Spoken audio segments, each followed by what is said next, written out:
Alors, j'ai l'impression, avec vous, et presque la conviction, que malheureusement, toute cette question, plutôt que de progresser, a régressé.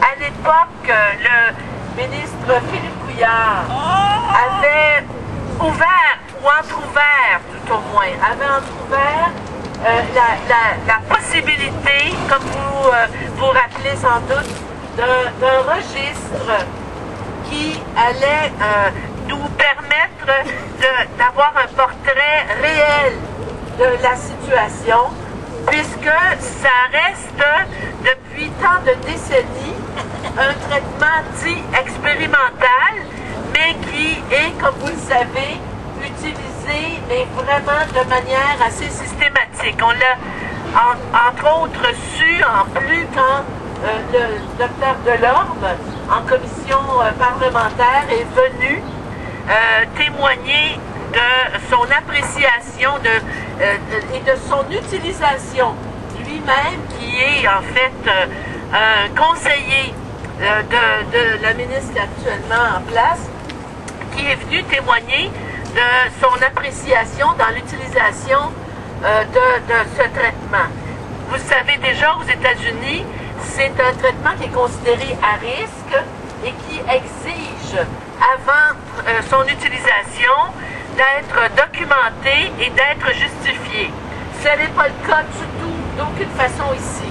Il y a 2 ans, après cette rencontre que nous avons à nouveau ce matin, j'ai reçu le téléphone d'une personne, d'une Montréalaise, et d'une religieuse en fait, qui m'a dit, je viens en fait de lire que vous étiez à ce rassemblement dans un journal et mon frère vient juste d'être hospitalisé et on veut lui faire subir ce traitement d'électrochoc.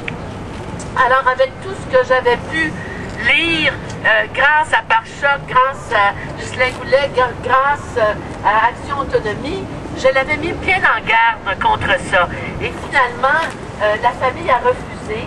Et dernièrement, je lui demandais à nouveau des nouvelles de son frère et elle me disait qu'il se portait très bien, qu'il se portait mieux, qu'il était suivi effectivement en thérapie, mais qu'il n'avait pas eu à subir en fait ce traitement qui est souvent très dégradant. Vous aviez tantôt une pancarte et je pense que c'est ce qui est le plus révélateur de ce qui se produit, parce que finalement, ce sont des pertes de mémoire considérables et la mémoire est sacrée.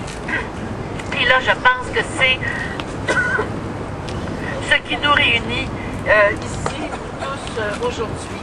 Alors, je pense que plus que jamais, il faut alerter l'opinion publique sur l'usage qui est fait de manière très massive de ce traitement ici au Québec. Et puis, plus que jamais, dire non aux électrochocs. Merci. Merci. Bravo.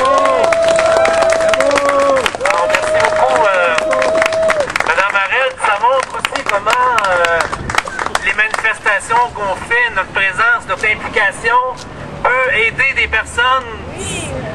Dans ce cas ici, il y a quelqu'un qui a évité un électrochoc parce que on a fait une manifestation, puis parce que Mme Harel était à la manifestation. Puis ça va peut-être se produire ailleurs, que c'est juste pour du bien. Même si le ministre, il nous donne pas raison tout de suite, on a raison. C'est aidant de faire les manifestations, les rassemblements et de maintenir la discussion publique sur la question des électrochocs. Je vais vous entretenir quelques minutes pour vous énoncer 10 bonnes raisons d'être contre les électrochocs.